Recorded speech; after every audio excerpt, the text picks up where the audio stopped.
नमस्कार प्रिय विद्यार्थियों, आज हम कॉलेज असिस्टेंट प्रोफेसर हिंदी के पाठ्यक्रम में प्रथम प्रश्न पत्र जो भाषा काव्य शास्त्र और विशेष रचनाकारों और उनकी रचनाओं से संबंध है।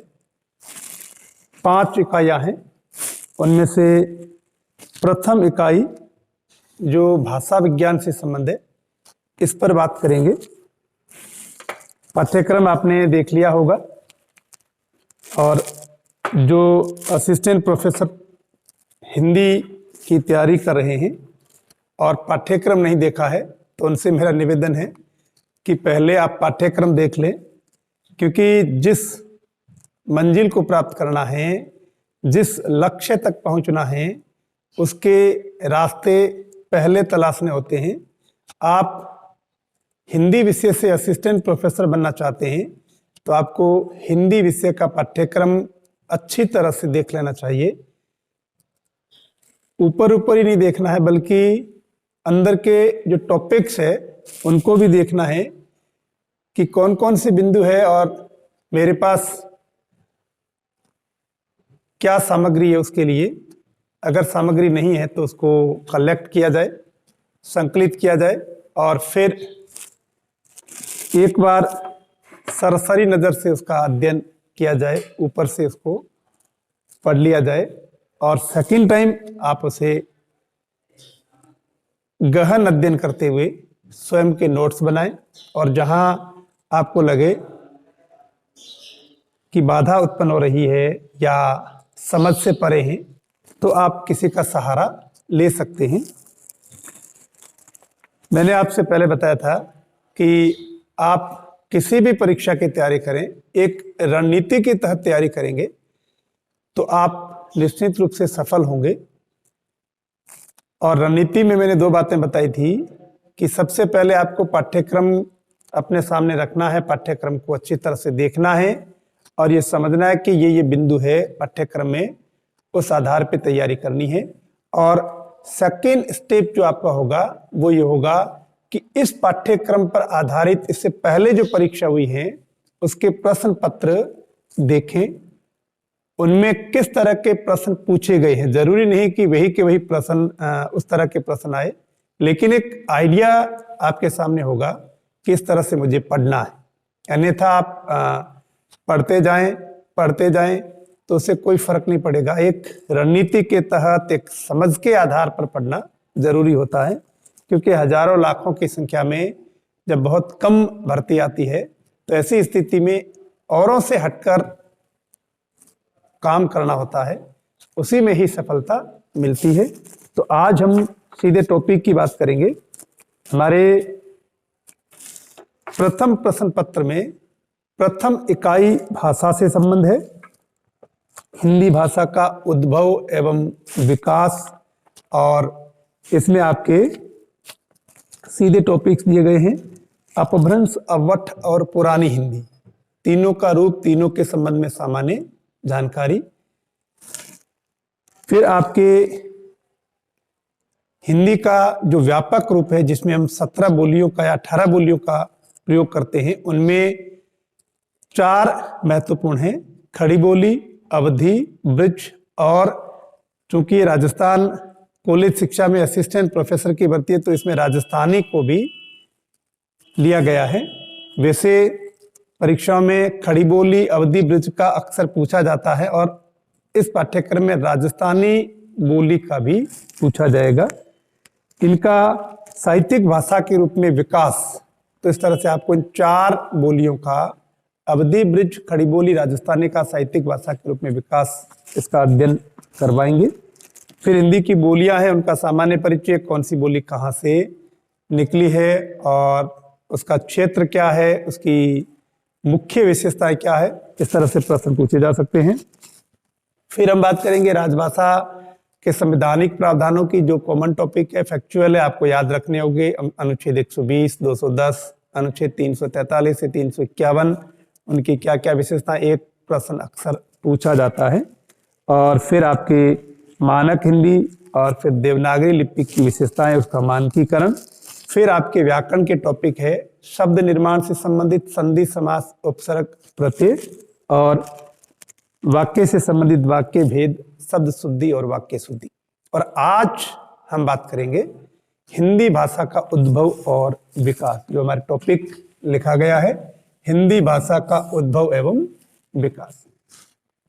तो सबसे पहले तो हम समझते हैं कि भाषा क्या है, भाषा किसे कहते हैं, भाषा से हमारा क्या तात्पर्य है। कॉमन बात है, अलग अलग भाषाविदों ने अलग अलग परिभाषाएं दी है, सबके मत अलग अलग हैं, लेकिन जो सामान्य बात है वो ये है कि भाषा विचार विनिमय का माध्यम है। भाषा के माध्यम से हम आपस में विचारों का आदान प्रदान करते हैं, एक दूसरे के बीच में अपनी भावनाओं को, अपने विचारों को प्रकट करते हैं। अगर हम हिंदी की बात करें तो हिंदी भाषा में सबसे बड़ा नाम लिया जाता है, जहाँ तक मैंने अध्ययन किया है, डॉक्टर भोलानाथ तिवारी का भाषा विज्ञान सर्वाधिक पढ़ा जाता है। तो भोलानाथ तिवारी ने भाषा की परिभाषा जो दी है वो बड़ी महत्वपूर्ण है, हो सकता है परीक्षा में पूछ ली जाए।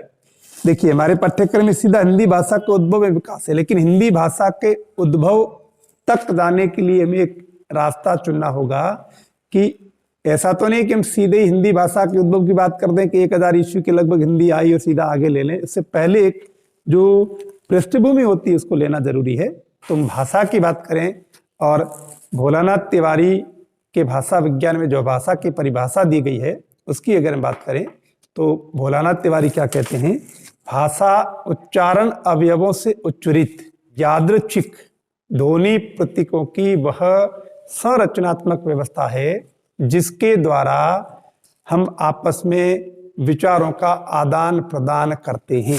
तो भाषा की परिभाषा सबसे महत्वपूर्ण जो है वो है डॉक्टर भोलानाथ तिवारी की। डॉक्टर भोलानाथ तिवारी भाषा की परिभाषा देते हुए कहते हैं, भाषा, देखिए कोई परिभाषा याद करनी हो तो उसको रटना नहीं होता है। मेरा मानना है कि आप कोई परिभाषा, कुछ बिंदु ऐसे होते हैं जो समझने होते हैं, कुछ बिंदु ऐसे होते हैं जो पूरी तरह से याद करने होते हैं। जैसे हिंदी की बात करें तो हिंदी में ऐसे बहुत से प्रश्न आते हैं, फैक्ट पूछे जाते हैं, ये रचना किसकी है, ये रचना कब प्रकाशित हुई है, तो उनको एक अलग तरीका होता है याद करने का। और कुछ बिंदु ऐसे होते हैं जिनको समझना होता है। तो ये परिभाषाएं जो है, परिभाषा को कैसे याद किया जाए, मेरा ये मानना है कि परिभाषा किसकी है। जैसे हम भाषा की बात करें तो हमने भाषाविद भोलानाथ तिवारी की बात की है, तो भोलानाथ तिवारी की परिभाषा लंबी है, लेकिन हमें उस परिभाषा में 2-3 ऐसे शब्द लेने हैं जिससे स्पष्ट हो जाए। क्यों? क्योंकि एग्जाम का पैटर्न है वो ऑब्जेक्टिव है, सब्जेक्टिव नहीं है। परीक्षा में आपको लिखना तो है नहीं कि आप डबल इन्वर्टेड कोमाज में पूरी परिभाषा लिखें। परिभाषा आपके सामने लिखी हुई आएगी और आपको पहचान करने की परिभाषा किसकी है।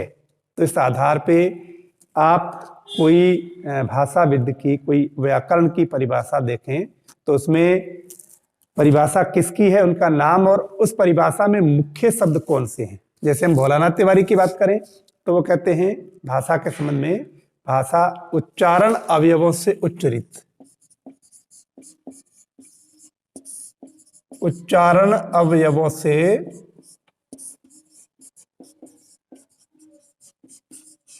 उच्चरित, और फिर वो कहते हैं यादृच्छिक, उच्चारण अवयवों से उच्चरित यादृच्छिक, यानी जैसा इच्छित है या जैसा चाहा गया है या जैसा कहा गया है। तो शब्दों को लेना है। डॉक्टर भोलानाथ तिवारी कहते हैं भाषा उच्चारण अवयवों से उच्चरित यादृच्छिक ध्वनि संकेतों की, किसकी? ध्वनि प्रतीकों की। मूल में प्रतीकों लिखा हुआ है और कहीं कहीं संकेत, तो एक ही बात है। ध्वनि प्रतीकों की वह संरचनात्मक व्यवस्था है, ध्वनि प्रतीकों की वह संरचनात्मक व्यवस्था है जिसके द्वारा हम आपस में विचारों का आदान प्रदान करते हैं। तो ध्यान देना, आप भोलानाथ तिवारी की भाषा की जो परिभाषा लें तो पूरा डबल इन्वर्टेड कोमाज में पूरी हूबहू याद करने की आवश्यकता नहीं। आपको 2-3 शब्द लेने हैं। कौन से महत्वपूर्ण है? भोलानाथ तिवारी क्या कहते हैं? उच्चारण अवयव से उच्चरित और यादृच्छिक, ये शब्द अन्य किसी भाषा की परिभाषा में नहीं मिलेगा आपको। तो आप इन 2-3 शब्दों के आधार पर ले सकते हैं।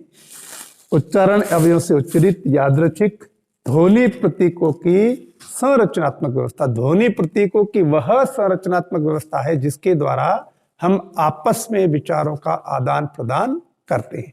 तो इस तरह से डॉक्टर भोलानाथ तिवारी ने भाषा की परिभाषा दी है। अब अगर हम भाषा की परिभाषाओं में जाए तो सभी भाषाविदों ने अपने अपने आधार पर परिभाषा दी है, लेकिन हम 2-3 जो महत्वपूर्ण हैं उनकी बात करेंगे। भोलानाथ तिवारी के बाद हम अगर बात किशोरीदास वाजपेयी की करते हैं, जिन्होंने शब्दानुशासन लिखा है, तो किशोरीदास वाजपेयी क्या कहते हैं? विभिन्न अर्थों में सांकेतिक शब्द समूह भाषा। एक पंक्ति को ले लीजिए। किशोरीदास वाजपेयी कहते हैं, किशोरीदास वाजपेयी की रचना का नाम है हिंदी शब्दानुशासन, और किशोरीदास वाजपेयी ने कहा है विभिन्न अर्थों में सांकेतिक शब्द समूह। विभिन्न अर्थों में सांकेतिक शब्द समूह। विभिन्न अर्थों में सांकेतिक शब्द समूह भाषा है। किशोरीदास वाजपेयी क्या कहते हैं? विभिन्न अर्थों में सांकेतिक शब्द समूह। विभिन्न अर्थों में सांकेतिक शब्द समूह क्या है? भाषा है, जिसके द्वारा हम क्या करते हैं? अपने विचार या मनोभाव आसानी से प्रकट करते हैं। तो बड़ा अंतर नहीं है, लेकिन शब्दों को लेना है। भोलानाथ तिवारी ने क्या कहा? उच्चरित, यादृच्छिक, संरचनात्मक व्यवस्था। किशोरीदास वाजपेयी शब्दानुशासन में क्या कहते हैं? विभिन्न अर्थों में सांकेतिक शब्द समूह भाषा है, जिसके द्वारा हम अपने विचार या मनोभाव आसानी से प्रकट करते हैं। तो इस तरह से हम भाषा की परिभाषा की बात करें तो ये महत्वपूर्ण परिभाषा आपको बताई। इसी तरह से आपके डॉक्टर रघुनाथ सफाया कहते हैं भाषा के संबंध में सरल परिभाषा देते हैं। भाषा के संबंध में वो कहते हैं सामाजिक संपर्क के लिए व्यक्तिक कर्म भाषा है, यानी समाज में संपर्क स्थापित करने के लिए व्यक्ति जो कर्म करता है वो क्या है? भाषा है। तो इस तरह से हमने भाषा की परिभाषा की बात की। अब हम बात करते हैं भाषा विज्ञान की, जिसके अंदर हम भाषा का विस्तार से अध्ययन करते हैं। डॉक्टर भोलानाथ तिवारी भाषा विज्ञान नामक रचना में कहते हैं कि भाषा विज्ञान के क्षेत्र में काम करने वाले प्रथम भारतीय कौन है? रामकृष्ण गोपाल भंडारकर। रामकृष्ण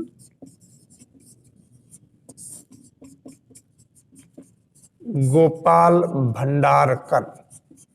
डॉक्टर भोलानाथ तिवारी कहते हैं कि भाषा विज्ञान में काम करने वाले प्रथम भारतीय जो है वो रामकृष्ण गोपाल भंडारकर है।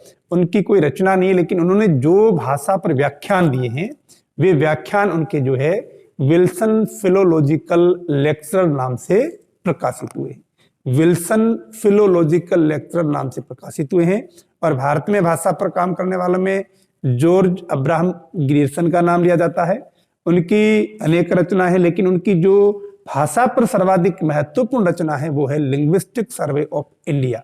लिंग्विस्टिक सर्वे ऑफ इंडिया 11 जिल्द में है, और डॉक्टर भोलानाथ तिवारी कहते हैं इसके समान और कोई दूसरी रचना नहीं है जिसमें भाषा पर इतना काम किया गया है। तो इस तरह से भाषा के संबंध में हमने संक्षेप में लिया भाषा क्या है, और भाषा विज्ञान में भारत में सबसे पहले भाषाविद कौन है जिन्होंने भाषा विज्ञान में काम किया है और महत्वपूर्ण योगदान किया है, किसका है? जॉर्ज ग्रियर्सन का। अब हम बात करेंगे भाषा को हम किस तरह से आगे पढ़ेंगे, हिंदी भाषा में कैसे पहुंचे। तो हिंदी किससे संबंध रखती है? हिंदी किस परिवार की भाषा है? विश्व की भाषाओं को कितने रूपों में विभाजित किया गया है, और उन रूपों में हिंदी को कहाँ ढूंढते हैं, कहाँ पाते हैं? अगर हम बात करें विश्व की भाषाओं की, तो विश्व की भाषाओं का अनेक प्रकार से वर्गीकरण किया गया है और उनमें से एक वर्गीकरण आपका जो है किस नाम से है, पारिवारिक नाम से वर्गीकरण किया गया है। पारिवारिक वर्गीकरण में कुल 13 भाषा परिवार हैं और उन 13 भाषा परिवारों में एक भारोपीय परिवार है जिससे हमारा हिंदी भाषा का संबंध है। तो हम आज इसी की बात करेंगे कि भारोपीय परिवार में क्या है और भारोपीय परिवार का विभाजन किस प्रकार से किया गया, किस आलोचक ने, किस भाषाविद ने किस रूप में किया है। तो भारोपीय परिवार में हम हिंदी भाषा को पाते हैं। भारोपीय परिवार को अलग अलग भाषाविदों ने अलग अलग रूपों में विभाजित किया है।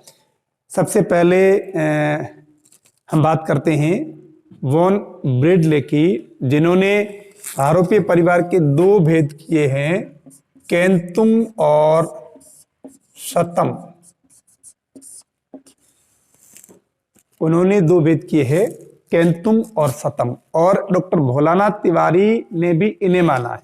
वो कहते हैं कि भारोपीय परिवार के 2 भेद किए गए, केंतुम और शतम, और वो कहते हैं कि ये भेद वॉन ब्रेडले ने किए हैं। और केंतुम में वो कहते हैं कि यूरोपीय भाषाएं हैं और इसमें जो है आपकी भारत ईरानी, रूसी और अल्बेनियन इत्यादि भाषाएं हैं। तो केंतुम में यूरोपीय हैं और शतम में भारत ईरानी, रूसी, अल्बेनियम इस तरह की जो है भाषाएं मानी गई है। तो इस तरह से हम देखते हैं कि भारोपीय परिवार के वॉन ब्रेडले ने 2 भेद किए जिसे भोलानाथ तिवारी भी मानते हैं, और वो भेद 2 है, केंतुम और शतम। केंतुम में यूरोपीय भाषाएं हैं और आपके शतम में भारत ईरानी, रूसी, अल्बेनियम इत्यादि भाषाएं हैं।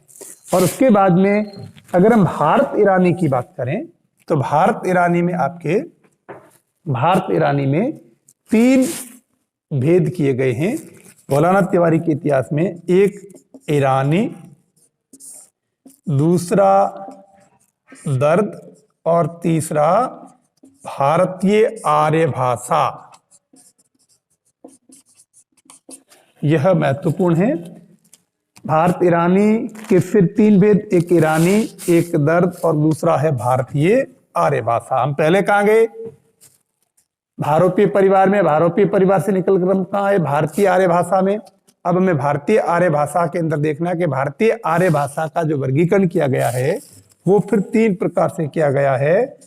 प्राचीन भारतीय आर्य भाषा, मध्यकालीन भारतीय आर्य भाषा और आधुनिक भारतीय आर्य भाषा। भारतीय आर्य भाषा का जो वर्गीकरण है वो ऐतिहासिक दृष्टि से किया गया है। प्राचीन भारतीय आर्य भाषा का समय क्या है, आपके 2000 ईस्वी पूर्व से 500 ईस्वी पूर्व। मध्यकालीन का समय क्या है, 500 ईस्वी पूर्व से 1000 ईस्वी। आधुनिक का समय क्या है, 1000 ईस्वी से अब तक। प्राचीन भारतीय आर्य भाषा का समय 2000 ईस्वी पूर्व से 500 ईस्वी पूर्व माना गया है। और इसमें भी आपके ये हरदेव बारी ने अपने हिंदी भाषा में 2000 ईस्वी से 500 ईस्वी दिया। अगर हम डॉक्टर भोलानाथ तिवारी की बात करें तो भोलानाथ तिवारी ने 1500 ईस्वी पूर्व से 500 ईस्वी पूर्व दिया है। डॉक्टर भोलानाथ तिवारी ने भाषा विज्ञान में प्राचीन भारतीय आर्य भाषा का समय 1500 ईस्वी पूर्व से 500 ईस्वी पूर्व दिया है। और प्राचीन भारतीय आर्य भाषा के फिर उन्होंने 2 भेद किए हैं। एक वैदिक संस्कृत, वैदिक का समय उन्होंने दिया है 1500 ईस्वी पूर्व से 800 ईस्वी पूर्व, और लौकिक का समय उन्होंने दिया है 800 ईस्वी पूर्व से आपके 500 ईस्वी पूर्व। लेकिन मोटे रूप में मानते हैं प्राचीन का 1500 ईस्वी पूर्व से 1000 ईस्वी, और लौकिक का 800 ईस्वी पूर्व से 500 ईस्वी पर। भोलानाथ तिवारी के भाषा विज्ञान में इस तरह से दिया गया है। फिर मध्यकालीन भारतीय आर्य भाषा की बात करें तो इसमें 3 आती है, पाली, प्राकृत, अपभ्रंश। पाली का आपके जो है, पाली की बात करें तो पाली का समय 500 ईस्वी पूर्व से ईस्वी सन, और प्राकृत की बात करें तो प्राकृत का समय ईस्वी सन से 500 ईस्वी, और अपभ्रंश की बात करें तो अपभ्रंश का समय 500 ईस्वी से 1000 ईस्वी। तो इस तरह से हमने देखा मध्यकालीन भारतीय आर्य भाषाएं जिसका समय 500 ईस्वी पूर्व से 1000 ईस्वी है। 3 भागों में, पाली, प्राकृत, अपभ्रंश। पाली 500 ईस्वी पूर्व से ईस्वी सन, प्राकृत ईस्वी सन से 500 ईस्वी, और अपभ्रंश 500 ईस्वी से 1000 ईस्वी। और अपभ्रंश से 1000 के आसपास आधुनिक भारतीय आर्य भाषाएं सामने आती है, और उनमें आपके हिंदी की बात करें तो हिंदी का उद्भव भी लगभग 1000 ईस्वी में माना जाता है। अब हमारा टॉपिक अभी तक शुरू नहीं हुआ है। हमारा टॉपिक क्या है? हिंदी भाषा का उद्भव एवं विकास। अब यहां शुरू होगा। यहां तक जाने के लिए हमने पीछे की पृष्ठभूमि ली ताकि हम विषय में प्रवेश आराम से कर सकें।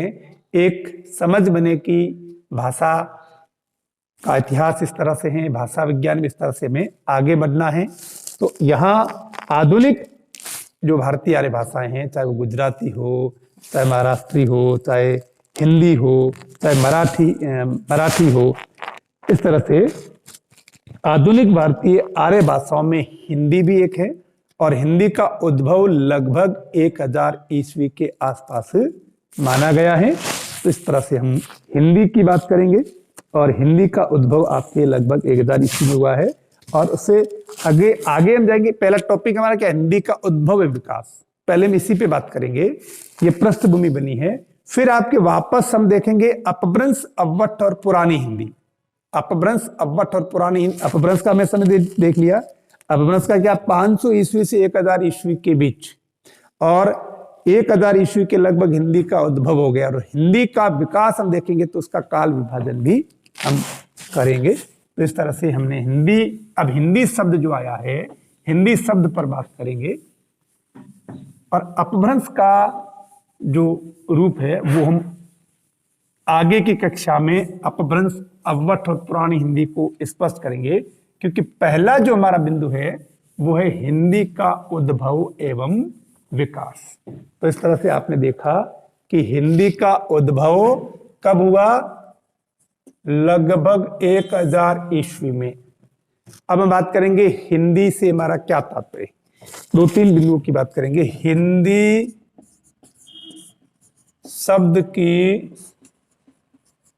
उत्पत्ति की बात करें तो एक सारणी के माध्यम से मैं आपको बताना चाहूंगा हिंदी शब्द की उत्पत्ति कैसे हुई।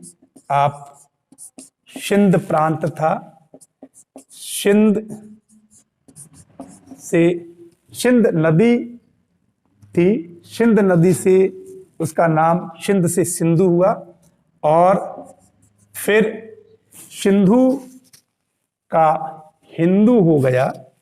एक हिंदू से हिंद, हिंद से हिंदिक, और हिंदिक से हिंदी। ध्यान देना, हिंदी शब्द की उत्पत्ति के संबंध में भी आ सकता है। हिंदी शब्द की उत्पत्ति कहां से हुई, किस तरह से हुई, इसकी एक लंबी यात्रा है। देखिए, सिंध नदी थी। सिंध नदी को बाद में सिंधु कहा गया। सिंध नदी को क्या कहा गया? सिंधु कहा गया। और सिंधु ईरानी फारसी के प्रभाव से, ईरानी फारसी के प्रभाव से क्या हो गया? हिंदू हो गया। स का ह हो गया और ध का द हो गया। तो इस तरह से ईरानी फारसी के प्रभाव से हिंदू हो गया। और जो नदी के लिए प्रयोग किया गया था वो कालांतर में ऊ की मात्रा हट गई, हिंदू से हिंद हो गया। यानी यहां आकर के इस प्रदेश को हिंद कहने लगे। इस प्रदेश को हिंद कहने लगे। हिंदू से क्या हो गया? हिंद हो गया। और फिर आगे चल करके प्रदेशवासियों के लिए प्रदेशवासी क्या कहलाए? हिंदिक। हिंद का अर्थ या प्रदेश से लिया गया है। हिंदिक का अर्थ है प्रदेशवासी, यानी प्रदेश में रहने वाले लोग। और फिर हिंदिक का बन गया हिंदी, जो भाषा के अर्थ में प्रयोग हुआ है। तो ध्यान देना, हिंदी शब्द की उत्पत्ति की हम बात कर रहे हैं। कैसे हुई है? सिंध से, सिंध नदी का नाम था। सिंध नदी को बाद में सिंधु कहा गया। और सिंधु शब्द ईरानी फारसी के प्रभाव से हिंदू हो गया। और हिंदू शब्द बाद में हिंद हो गया, यानी जो नदी का नाम था वो प्रदेश का नाम हो गया। नदी के इधर का जो प्रदेश था वो हिंद कहलाया। और फिर उस प्रदेश में निवास करने वाले जो लोग थे उनको हिंदी कहा गया, प्रदेशवासियों को। और फिर प्रदेशवासियों की भाषा को हिंदी कहने लगे। और ये हिंदी जो है लगभग 1000 ईस्वी के आसपास सामने आती। अब हम बात करते हैं कि हिंदी जो शब्द है वो किस भाषा का है? फारसी भाषा का है। ये प्रश्न भी कई बार छोटी परीक्षाओं में पूछा जा सकता है कि हिंदी शब्द किस भाषा का है? फारसी भाषा का। अब कॉलेज असिस्टेंट प्रोफेसर में तो बहुत ही कम उम्मीद है किस तरह का प्रश्न आए, लेकिन जानकारी होनी चाहिए कि हिंदी शब्द जो है फारसी भाषा का है। ये जो विदेशी जो मुसलमान आए थे उन्होंने ही ये नाम दिया और फिर जाकर के हमारे भाषा के अर्थ में इसका प्रयोग होने लगा। हिंदी शब्द फारसी भाषा का, ये ध्यान देना, ये पूछा जा सकता है। अब हम बात करेंगे हिंदी शब्द की उत्पत्ति की बात की हमने, उसके बाद में बात करेंगे हिंदी शब्द का प्रयोग। दूसरा हमारा बिंदु होगा हिंदी शब्द का प्रयोग। हिंदी शब्द का प्रयोग 3 अर्थों में होता है। हिंदी शब्द का प्रयोग 3 अर्थों में होता है।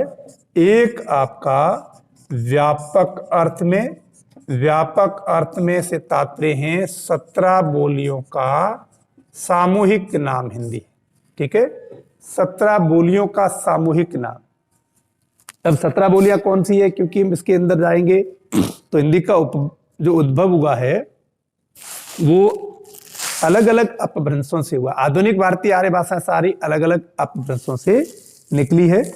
और हम अगर बात करें पिछली परीक्षा की बात करें तो पिछली परीक्षा में आपके एक प्रश्न पूछा गया था कि सिंधी भाषा का जन्म किस अपभ्रंश से हुआ। सिंधी का जन्म किस अपभ्रंश से हुआ? आधुनिक भारतीय आर्य भाषा है, सिंधी ब्राह्मण से निकली है। सिंधी ब्राह्मण से निकली है। उसी तरह से हम हिंदी की बात करते हैं, हिंदी की विभाषाओं को पढ़ते हैं। पूर्वी हिंदी, पश्चिमी हिंदी, राजस्थानी, बिहारी और पहाड़ी। तो आपके पूर्वी हिंदी अर्धमागधी अपभ्रंश से निकली है, बिहारी मागधी अपभ्रंश से निकली है, और शेष पश्चिमी हिंदी, राजस्थानी, पहाड़ी तीनों स्वरसेनी अपभ्रंश से निकली है।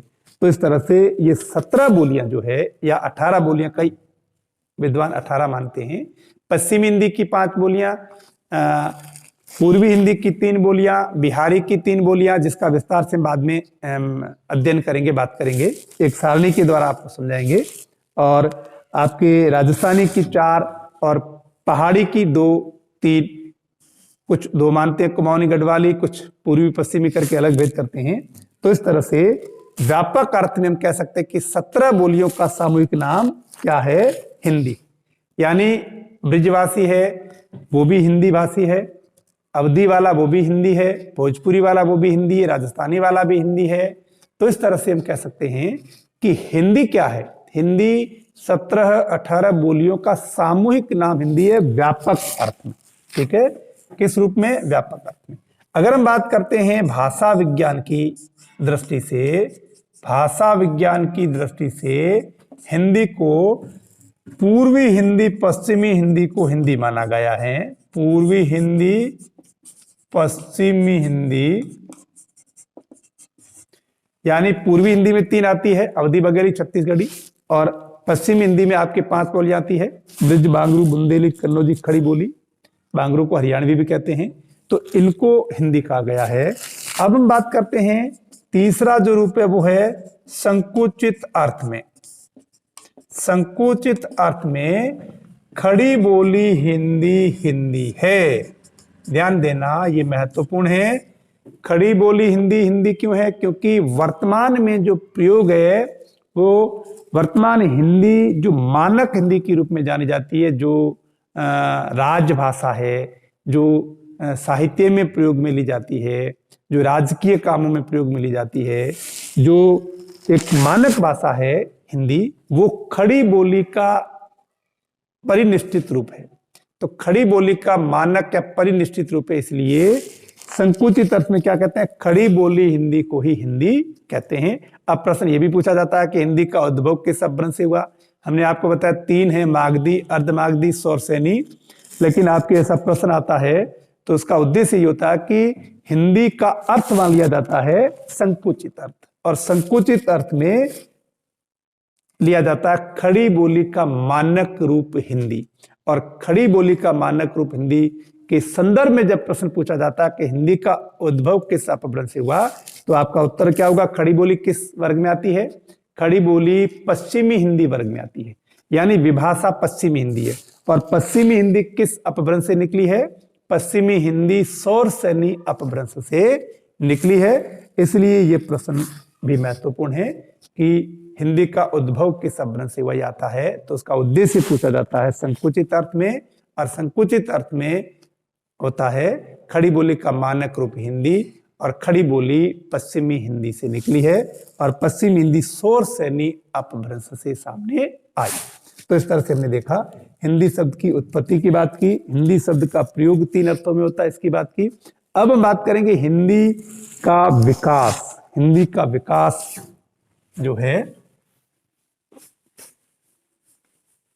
विकास से हमारा तात्पर्य है काल विभाजन हम करेंगे।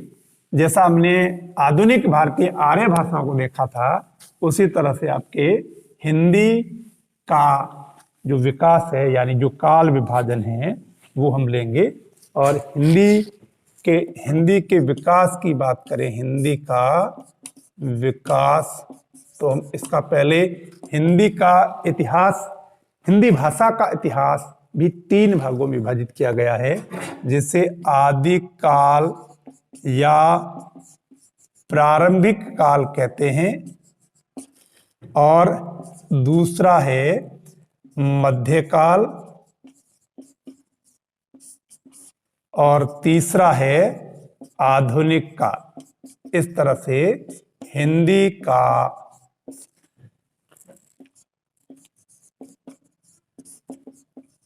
उद्भव कब हुआ? 1000 ईस्वी में लगभग। और आदिकाल का समय क्या है? 1000 ईस्वी से 1500 ईस्वी।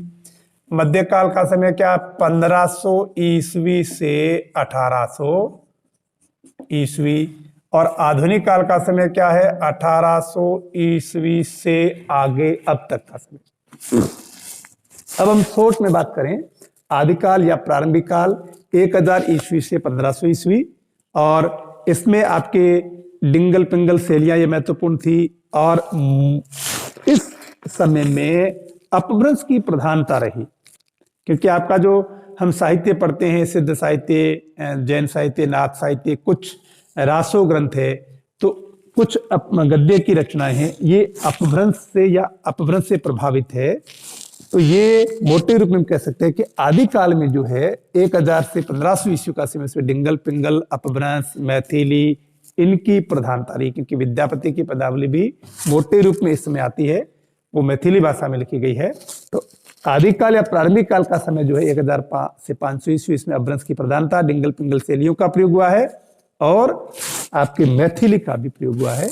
और फिर हम मध्यकाल की बात करें, तो मध्यकाल में आपके समय 1500 से 1800 ईस्वी।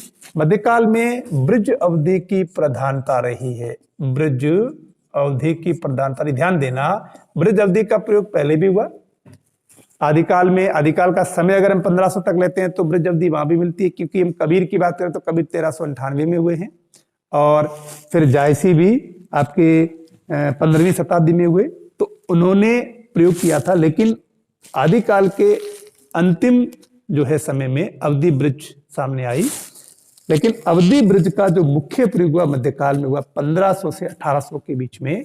आपके भक्ति काल में अवधि ब्रज दोनों की प्रधानता रही, दोनों का प्रयोग होता रहा, क्योंकि आपका सूफी साहित्य अवधि में लिखा गया है। तो आपका राम काव्य अवधि में और ब्रज दोनों में तुलसीदास स्वयं दोनों भाषाओं का प्रयोग करते हैं, और कृष्ण काव्य पूरा ब्रज भाषा में लिखा गया है। तो इस तरह से आपके जो है ये एक प्रश्न पिछली परीक्षा में पूछा था, निम्न में से कौन सी रचना अपभ्रंश भाषा की नहीं। ध्यान देना, हम अपभ्रंश को अभी लेंगे। अपभ्रंश, अव्वट और पुरानी हिंदी, इनका हम विस्तार से अध्ययन करेंगे, क्योंकि अगला टॉपिक है। अभी हम हिंदी भाषा का उद्भव विकास की बात कर रहे हैं। तो इस प्रश्न में आपके अगर आप विकल्प देखें तो आपके 4 विकल्प है, पौंचर्यु, पाहुड़ दोहा, भविष्यत कहा, चित्रावली। आप सीधा सा है, चित्रावली सूफी रचना है और सूफी काव्य अवधि भाषा में लिखा गया है। तो बाकी वाली 3 सीधी सी कौन सी हो गई, अपभ्रंश की हो गई। तो इस तरह से प्रश्न पूछा गया है। फिर आधुनिक काल में, आधुनिक काल का समय 1800 ईस्वी से माना जाता है, और इस समय खड़ी बोली जो है प्रधान हो जाती है। खड़ी बोली में साहित्य लिखा जाने लगा, खड़ी बोली विकसित हो गई, जो मेरठ, मुजफ्फरनगर, सहारनपुर के आसपास जो सामने आई थी वो पूरे भारत में छा गई, और खड़ी बोली ने सभी बोलियों को अपने में समेट लिया, और एक मानक रूप उसका जब सामने आया तो हिंदी का रूप स्थिर हो गया। हम जो हिंदी की बात कर रहे हैं, जो वर्तमान हिंदी है, वो खड़ी बोली का ही मानक रूप है। तो इस तरह से हमने आज हिंदी भाषा का उद्भव एवं विकास की एक पृष्ठभूमि तैयार की है, और हिंदी का आपको बताया उद्भव कब हुआ, लगभग 1000 ईस्वी में हुआ। फिर इसकी विकास यात्रा में ऐतिहासिक काल विभाजन हमने किया, आदिकाल, मध्यकाल, आधुनिक काल। आदिकाल का समय 1000 से 1500 ईस्वी। इसमें हमने बताया आपको कि अपभ्रंश की प्रधानता रही। अपभ्रंश को विस्तार से हम आगे की कक्षा में लेंगे, और फिर बाद में आपके इसमें लिंगल पिंगल शैलियाँ, उनकी भी हम बाद में बात करेंगे। और फिर आपके इसमें मैथिली भी आई है, क्योंकि इन सभी बोलियों का अगले बिंदु में हम विस्तार से लेंगे। फिर मध्यकाल में 1500 से 1800 ईस्वी ब्रज अवधि का हम साहित्यिक भाषा के रूप में विकास नाम से टॉपिक में विस्तार से अध्ययन करेंगे। और आधुनिक काल में खड़ी बोली वर्तमान हिंदी जो है वो खड़ी बोली का ही मानक रूप है। तो इस तरह से हम अगले बिंदु में अपभ्रंश, अव्वट और पुरानी हिंदी का तुलनात्मक रूप से अध्ययन करेंगे, और इसका विस्तार से हम लेंगे कि अपभ्रंश में कौन कौन सी रचनाएं हैं, अपभ्रंश की क्या विशेषताएं हैं, अपभ्रंश और अव्वट में क्या अंतर है, और फिर पुरानी हिंदी किसने नाम दिया और पुरानी हिंदी से क्यों कहा गया। ये प्रश्न अक्सर पूछा जाता है कि उत्तर अपभ्रंश को पुरानी हिंदी किसने कहा है। तो इस तरह से हम ये टॉपिक अगली कक्षा में डिस्कस करेंगे। आज हमने भाषा विज्ञान से संबंधित जो आपकी प्रथम प्रश्न पत्र की पहली इकाई है, पहली इकाई जो भाषा से संबंधित है, उसकी बात की है, और अगली कक्षा में हम जो है अगला बिंदु लेंगे। धन्यवाद।